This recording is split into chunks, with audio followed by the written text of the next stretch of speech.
الحمد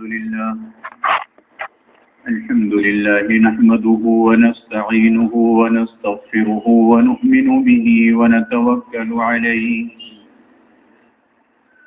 ونعوذ بالله من شرور أنفسنا ومن سيئات أعمالنا من يهده الله فلا مضل له ومن يضلله فلا هادي له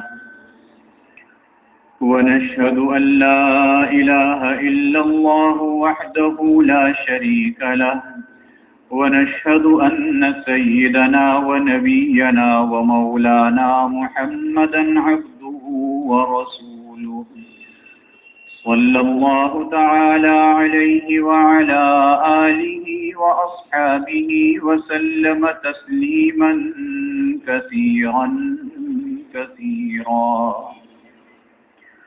أما بعد فأعوذ بالله من الشيطان الرجيم بسم الله الرحمن الرحيم لقد صدق الله رسوله الرؤيا بالحق لتدخلن المسجد الحرام إن شاء الله آمنين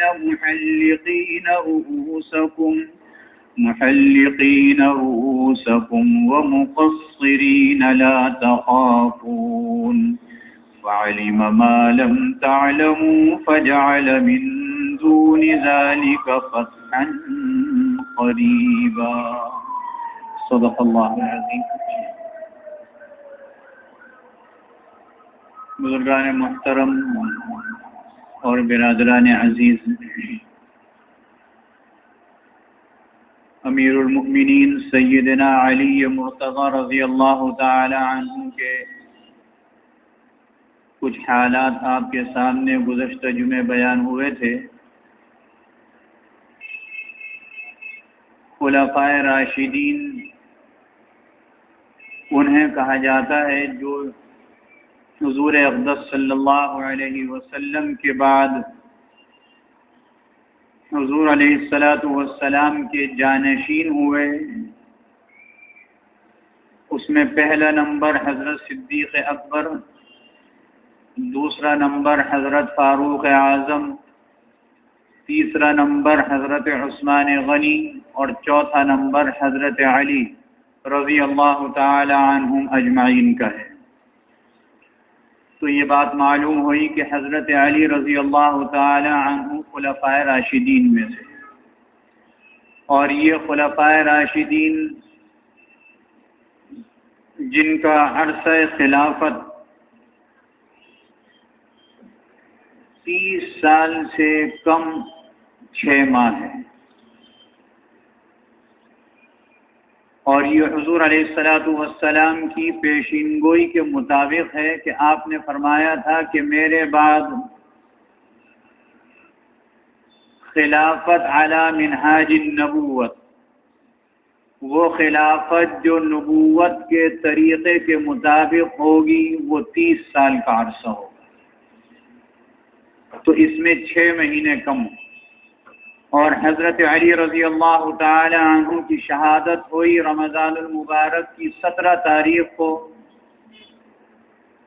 اس کے بعد حضرت سیدنا امام حسن رضی اللہ تعالی عنہ خلیفہ منتخب ہوئے، اور 6 مہینے ان کی خلافت رہی. حضور علیہ السلام نے ان کے متعلق یہ ارشاد فرمایا تھا کہ میرا یہ بچہ ایسا خوش قسمت ہے کہ جو امت کے اختلاف کو ختم کرانے کا ذریعہ بنے گا. 6 مہینے کے بعد حضرت سیدنا حسن رضی اللہ تعالی عنہ نے خلافت حضرت امیر معاویہ رضی اللہ تعالی عنہ کی طرف منتقل کر دی، اور آپ خلافت سے دستبردار ہو گئے. حضرت معاویہ رضی اللہ تعالی عنہ کی بیعت کر لی. حضرت علی رضی اللہ تعالی عنہ کے فضائل بہت ہیں. حضور علیہ السلام کی ایک حدیث ہے ترمذی شریف میں کہ ایک مرتبہ مسلمانوں کی ایک جماعت کو ایک طرف کسی علاقے میں بھیجا، اس میں حضرت علی رضی اللہ عنہ بھی تھے. اور یہ حدیث روایت کرنے والے صحابی فرماتے ہیں کہ میں نے حضور علیہ الصلاۃ والسلام کو دیکھا کہ جب یہ جماعت چلی گئی تو حضور علیہ الصلاۃ والسلام ہاتھ اٹھا کے اپنے رب سے دعا کر رہے ہیں، اے میرے اللہ مجھے جب تک موت مت دینا جب تک میں علی کو صحیح سلامت واپس یہاں نہ دیکھوں. کتنی محبت فرماتے تھے حضور علیہ الصلاۃ والسلام، کیسی فضیلت ہے.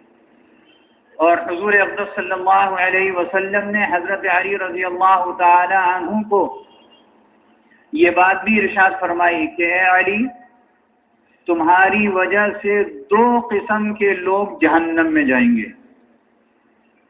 اس بات کو سمجھ لیجیے اچھی طرح.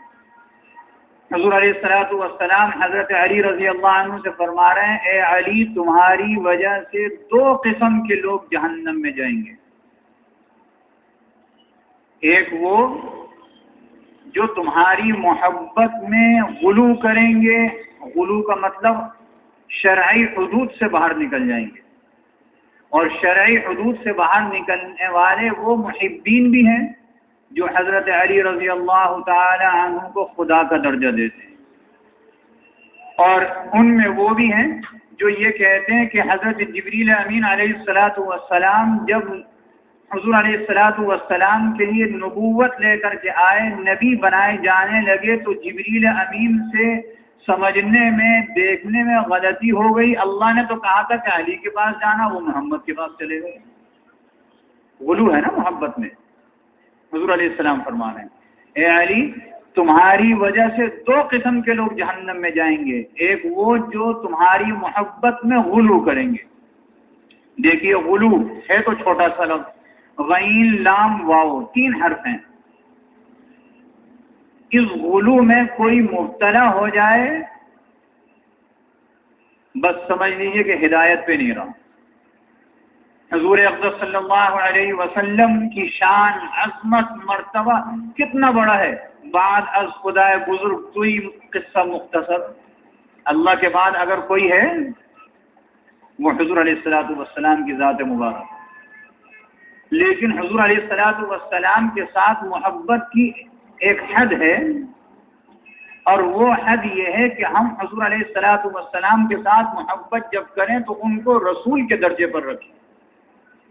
رسول کے درجے پہ ہم میں سے کوئی نہیں جا سکتا، لیکن رسول کے درجے سے جب بڑھائیں گے تو الوہیت کی طرف چلے جائیں گے. اس کی اجازت نہیں ہے، غلو نہیں.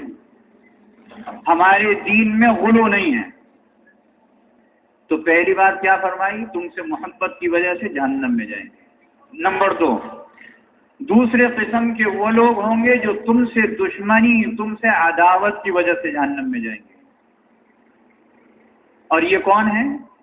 یہ خوارج جنہیں خارجی کہا جاتا ہے.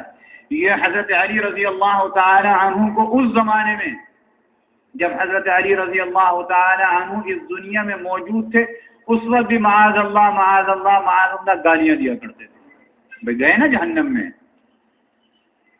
کہ جس کے متعلق حضرت حضور علیہ السلام فرمائے کہ علی جو ہیں جنتی ہیں. ان 10 جنتیوں میں شامل ہیں کہ ایک ہی مجلس میں، ایک ہی محفل میں حضور علیہ السلام نے فرمایا تم بھی جنتی، تم بھی جنتی، تم بھی جنتی، تم بھی جنتی. ان میں حضرت علی رضی اللہ. تو غلو کرنے والے بھی جہنم میں جائیں گے اور ان سے دشمنی رکھنے والے بھی جہنم میں جائیں گے. اس لیے یہ بات میں نے اس لیے عرض کی، ہم تاریخ سے واقفیت نہیں رکھتے عمومی طور پر، اور یہ ہماری کمزوری ہے. حضرات صحابہ کرام کے حالات سے اسی طرح واقف ہونا چاہیے جس طریقے سے حضور اقدس صلی اللہ علیہ وسلم کے مبارک حالات سے ہم واقف ہوتے ہیں.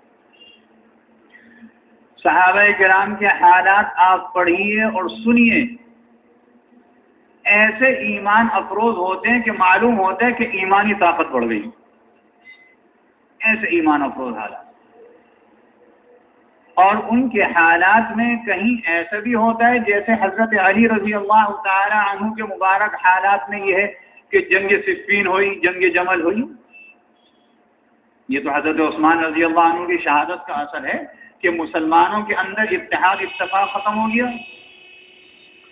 اور ایسے حالات میں ہمارا اور آپ کا عقیدہ یہ ہے کہ حضرت علی رضی اللہ تعالی عنہ حق پڑھتے ہیں. کیوں؟ حضور علیہ الصلوۃ والسلام نے ارشاد فرمایا، دعا فرمائی حضرت علی رضی اللہ عنہ کے لیے، اے اللہ جس طرف علی پھریں اس طرف حق کو بھی موڑ دے. کتنی بڑی بات ہے. اس لیے ایسے حالات جب سنیں اور پڑھیں، تاریخ کا حصہ ہے، اس کو بس تاریخ کے حصے کے طور پر پڑھیں، اس سے عبرت حاصل ہو. لیکن ہمارا منہ اور ہماری زبان ایسی نہیں ہے کہ ہم حضرت امیر معاویہ رضی اللہ عنہ یا حضرت علی رضی اللہ عنہ کی شان میں کچھ ایسے کلمات کہیں جو ان کی عظمت سے گرے ہوئے ہوں. یہ ہمارا منہ نہیں ہے. اگرچہ دیکھیے، اچھا یہ کس کا عقیدہ ہے؟ اہل سنت. اہل سنت نہ غلو میں ہے، نہ افراط میں ہے، نہ تفریط میں ہے.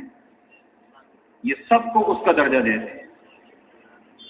تو ہم اہل سنت میں سے ہیں اور اس جماعت کے ساتھ ہمارا تعلق ہے جو صحابہ کرام کی جماعت ہے. اس لیے ہم کہتے ہیں اہل سنت والجماعت.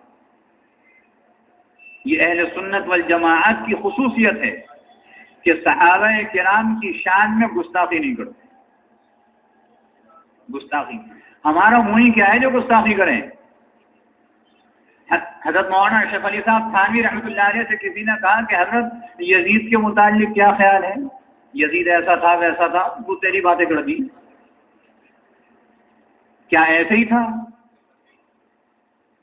حضرت تھانوی رحمۃ اللہ علیہ نے فرمایا، بھائی جو اتنی برائیاں تم کر رہے ہو، یہ اس وقت کرنا جب یہ پتہ چل جائے کہ تمہارا انجام بخیر ہو گیا. بات سمجھے بھائی؟ یہ جو یزید کے متعلق سب چیزیں جو ساری اس کی غلطیاں، حضرت سیدنا حسین رضی اللہ تعالی عنہ بالکل برحق تھے. میں اس کی بات نہیں کر رہا. میں یہ کہہ رہا ہوں کہ جو یزید کو گالیاں دیتے ہیں اس کے متعلق اس نے کہا جی کیا خیال ہے یزید کو گالیاں دی جائیں؟ حضرت تھانوی رحمۃ اللہ علیہ نے فرمایا بالکل دو، لیکن شرط یہ کہ تمہارا انجام بخیر جب ہو جائے پھر دے دینا. تو انجام کی مجھے اور آپ کو خبر ہے کہ کیسا ہوگا. میری موت، آپ کی موت جو آئے گی، یہ خبر ہے کہ کلمے پہ آئے گی. خدا نہ کرے، خدا نہ کرے، خدا نہ کرے کچھ اور ہو جائے تو پھر جب تمہیں یہ یقین ہو جائے کہ میرا انجام اچھا ہوا پھر کر لینا. اور پھر کس کو ضرورت پڑے گی بھائی؟ انجام بخیر ہو جائے گا، قبر میں چلے جائیں گے، سوال جواب ہو جائیں گے. من ربک، تمہارا رب کون ہے؟ من دینک، تمہارا دین کیا ہے؟ وہ ہوا، اور ومن ھذا الرجل، اس شخص کو جانتے ہو؟ جب یہ سارے جواب، وہ شخص جس کا انجام بخیر ہو چکا تھا. کیا انجام بخیر ہوا؟ مرتے وقت ایمان کی حالت میں دنیا سے چلا گیا. اللہ ہم سب کو ایمان کی حالت میں لے کے جائے. اور اللہ رب العزت موت کے وقت شیطان کے دھوکے سے ہم سب کو محفوظ فرمائے. یہ دھوکہ دینے کے لیے آتا ہے نا. حدیث شریف میں آتا ہے کہ جب انسان کی موت آتی ہے تو شیطان جو ہے وہ دھوکہ دیتا ہے. اللہ اس دھوکے سے محفوظ فرمائے. اور جب اس ایمان کی حالت میں چلے جائیں گے تو اللہ رب العزت کی ذات سے قوی امید ہے کہ آگے کی ساری منزلیں آسان ہو جائیں گی. جب یہ انجام بخیر ہو جائے گا اور ہم قبر میں چلے جائیں گے، سوال جواب ہو جائیں گے، تو اللہ رب العزت کی طرف سے حکم ہوگا اس کے لیے جنت کی طرف ایک کھڑکی کھول دو نا، اس کو مقام دکھاؤ جنت میں کہ اس کی فلاح اور کامیابی کی وجہ سے ہم نے جنت میں یہ جگہ اس کی رکھی ہے. تو بھائی جب جنت کی کھڑکی وہاں کھل جائے گی تو پھر کس کو یہ ہوش ہوگا کہ میں یزید کو گالیاں دوں یا فلانے کو برا کہوں؟ اس کی تو ضرورت ہی نہیں پڑے گی. اس لیے اپنے انجام کی فکر کرنی چاہیے، ابھی سے اس کی فکر. حضرت علی رضی اللہ تعالی عنہ سے کسی نے پوچھا کہ آپ کی کیا خواہش ہے؟ کہ آپ یہ فتنوں کا دور دیکھ رہے ہیں نا خلافت کے زمانے میں، آپ یہ فتنوں کا دور دیکھ رہے ہیں، تو آپ کی کیا خواہش ہے؟ یہ فتنے آنے سے پہلے ہی اللہ آپ کو اٹھا لیتا یا یہ فتنے دیکھنا؟ آپ نے فرمایا کہ میری خواہش یہ کہ اللہ میری عمر اور لمبی کرے نا، تاکہ میں اس میں اعمال حسنہ انجام دوں، اور اعمال حسنہ جب انجام دوں گا تو پھر میری آخرت اچھی ہو جائے گی۔ تو اللہ نے ہمیں جو چند منٹ کی زندگی دی ہے، چند گھنٹوں کی، چند دنوں کی، چند مہینوں کی، چند سال کی زندگی دی ہے، 100 سال کی بھی زندگی ہے، 50 سال تو سو کے گزار دیتے ہیں، اور پھر اس میں سے اور چند سال جو ہیں ادھر ادھر گھر کے کاموں میں، کاروبار میں گزار دیتے ہیں۔ تو اللہ رب العزت کے لیے تو چند گھنٹے ہی نکلے بھائی، 24 گھنٹے میں سے دیکھ لیں کتنے گھنٹے ہیں۔ یہ اللہ کا شکر ہے 50 سے 5 پر آ گئے، ورنہ کیا ہوتا؟ یہ چند دنوں کی زندگی، اس میں ہم اپنی فکر کریں، اس کی فکر کریں کہ دوسرا ہمارا بھائی جو ہے وہ اگر غلط راستے پہ ہے تو اس کو صحیح راستے پر لے آئیں۔ یہ ہے صحابہ کرام کی عملی زندگی کا خلاصہ، جس میں حضرت علی رضی اللہ عنہ بھی شامل۔ تو اس لیے صحابہ کرام کے حالات پڑھنے کی عادت بنائیے۔ مختلف کتابیں ہیں نا اس پہ۔ حضرت صدیق اکبر رضی اللہ تعالی عنہ کے حالات زندگی صدیق اکبر کے نام سے ہے۔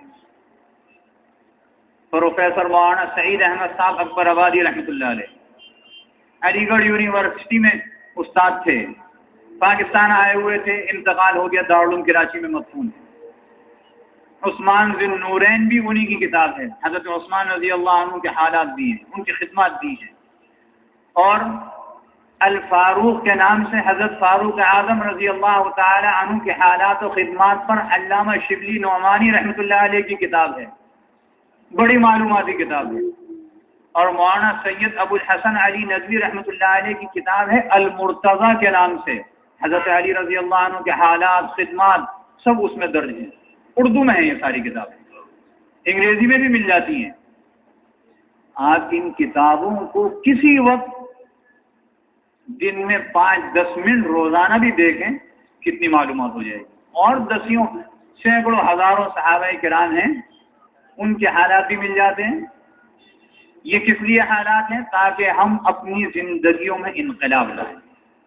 وہی تو ہے نا جن کو قرآن مجید میں فرمایا فَإِنْ آمَنُوا بِمِثْلِ مَا آمَنْتُمْ بِهِ فَقَدِ اهْتَدَوْا۔ یہ ہم جو ہمارا ایمان ہے دل کے اندر، اس ایمان کی پیمائش کے لیے اگر کوئی چیز ہے تو وہ صحابہ کرام ہے۔ ہمارا ایمان، اس کی پیمائش صحابہ کرام سے ہوگی۔ اللہ فرما رہا ہے قرآن میں، اگر ہمارا ایمان ان جیسا ایمان ہے، ہمارے کام، ہماری ہدایت ان جیسی ہدایت ہے، تو بھائی تم ہدایت یافتہ ہو۔ یہ پیمانہ اللہ نے دیا ہے کہ ان کو دیکھ کر اپنے ایمان کو درست کر لو۔ اور ان کی تربیت کس نے کی تھی؟ جناب رسول اللہ صلی اللہ علیہ وسلم نے۔ حضور علیہ الصلوۃ والسلام نے، معلوم ایسا ہوتا ہے، ان کو اپنا عکس بنا دیا تھا۔ کتنا عکس؟ حضرت عبداللہ ابن عمر رضی اللہ تعالی عنہما ایسے شیدائی سنت کے نا، ہر صحابی شیدائی ہے نا، حج ادا کرتے ہیں، حج ادا کرنے کے بعد جب حلق کراتے ہیں، حلق کرانے کے بعد داڑھی کو پکڑتے ہیں، پکڑنے کے بعد جو مٹھی سے بڑی ہوتی ہے اس کو کٹوا دیتے ہیں۔ یہی حکم ہے۔ کسی نے کہا کہ آپ اس موقع پہ ایسا کیوں کرتے ہیں؟ فرمانے لگے کہ میں نے حضور اقدس صلی اللہ علیہ وسلم کو حجۃ الوداع میں ایسے ہی کرتے ہوئے دیکھا، داڑھی مٹھی سے زیادہ ہو جائے اس کو ترشوا لے نیچے سے۔ یہ حضور علیہ السلام کی سنت ہے۔ اور ایسے سنت کی شیدائی حجۃ الوداع میں ساتھ سے بعد میں حج کرنے جاتے ہیں تو راستے میں سارے وہ مقامات جہاں حضور علیہ السلام اپنی سواری سے اترے تھے، یہ بھی ہر جگہ اترتے ہیں، کچھ کام نہیں ہے، اتر رہے ہیں، اتر کے پھر بیٹھ جاتے ہیں۔ اور کہیں ایسا ہوا کہ حضور علیہ السلام سواری سے اتر کے دور پر تشریف لے گئے قضاء حاجت کے لیے، اور یہ دور کھڑے ہوئے دیکھ رہے ہیں کہ حضور علیہ السلام فلاں جگہ تشریف لے گئے، وہاں بیٹھ کے اپنی حاجت پوری کی. یہ حج کے سفر میں ہے، اسی جگہ اترتے ہیں، اترنے کے بعد دور پڑے جاتے ہیں اور بیٹھتے ہیں. حاجت کی ضرورت نہیں ہے، پیشاب نہیں آ رہا، بیٹھتے ہیں، بیٹھ کے واپس آ جاتے ہیں. کسی نے کہا جب پیشاب نہیں آ رہا تھا اترے کیوں؟ فرمانے لگے کہ حضور علیہ السلام یہاں اسی طرح اترے تھے، پیشاب کرنے تشریف لے گئے، میں نے اس سنت کو پورا کیا. تو صحابہ کرام جو تھے وہ تو حضور علیہ السلام کے طریقوں پر مر مٹنے والے تھے. اللہ رب العزت ہمیں بھی ایسا بنا دے. حضرت علی رضی اللہ تعالی عنہ کے کچھ اقوال ہیں بڑے قیمتی، آپ بھی اقوال سنتے ہوں گے، اور بعض اقوال تو ایسے جو حضرت علی رضی اللہ عنہ کے نہیں ہوتے لیکن ان کی طرف منسوب ہو جاتے ہیں. یہاں حضرت علی کے بعض کلمات طیبات فرماتے تھے کہ بندے کو چاہیے کہ سوائے اپنے رب کے کسی سے امید نہ رکھے، اور اپنے گناہوں کے سوا کسی چیز کا خوف نہ کرے. خوف تو اسی چیز کا ہے نا، گناہوں کا، اور امید نہیں. کتنی بڑی بات فرمائی نا. سونے میں تولنے کی چیز ہے یہ قول سونے میں تولنے کا. میں نے کسی کے ساتھ بھلائی کری اور بھلائی کرنے کے ساتھ میں یہ سوچ رہا ہوں کہ کسی وقت یہ بھی میرے ساتھ بھلائی کرے گا، ایسی امید نہ رکھو. یہ ایک فرما رہے ہیں حضرت علی رضی اللہ. اگر امید رکھو گے اور کوئی ایسی صورت ہوگی اور اس نے تمہارے ساتھ بھلائی نہیں کی تو کتنی تکلیف ہوگی. ہم اپنی زندگی میں دیکھتے ہیں روزانہ، کہتے ہیں میں نے فلانے پر احسان کیا تھا، دیکھو جب میرا وقت آیا تو اس نے کیسا منہ موڑ لیا. بھائی امید ہی نہ رکھو، آپ نے جو کیا تھا یہ آپ کی نیکی ہے. حضرت علی رضی اللہ عنہ اسی کو فرماتے ہیں کہ جو کسی بات کو نہ جانتا ہو اس کو سیکھنے میں شرم نہیں کرنی چاہیے، اور جب کسی سے ایسا مسئلہ پوچھا جائے جس کا اسے علم نہ ہو تو اس کو بے تکلف کہہ دینا چاہیے اللہ اعلم، اللہ ہی جانتا ہے.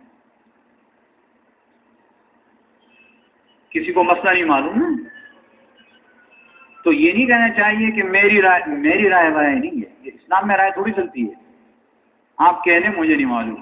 اور حضور علیہ السلام نے یہ ارشاد فرمایا کہ جس سے جو بات پوچھی جائے اور وہ آگے سے یہ کہہ دے مجھے معلوم نہیں ہے، یہ جو کہہ رہا ہے مجھے معلوم نہیں ہے اللہ اعلم، یہ آدھا علم ہے. آدھا علم، سارا علم ایک طرف، آدھا علم یہ ہے کہ بھائی مجھے نہیں معلوم. اور اگر نہیں معلوم تھا الٹا سیدھا جواب دے دیا تو کیا سے کیا ہو جائے گا. اس لیے یہ فرمایا نہیں معلوم تو منع کر دے، اور اس منع کرنے کو حضور علیہ السلام نے آدھا علم فرمایا. باقی انشاءاللہ آئندہ جمعہ عرض کیا جائے گا. اللہ رب العزت ہم سب کو عمل کی توفیق عطا فرمائے. وآخر دعوانا الحمد للہ رب العالمین. سنت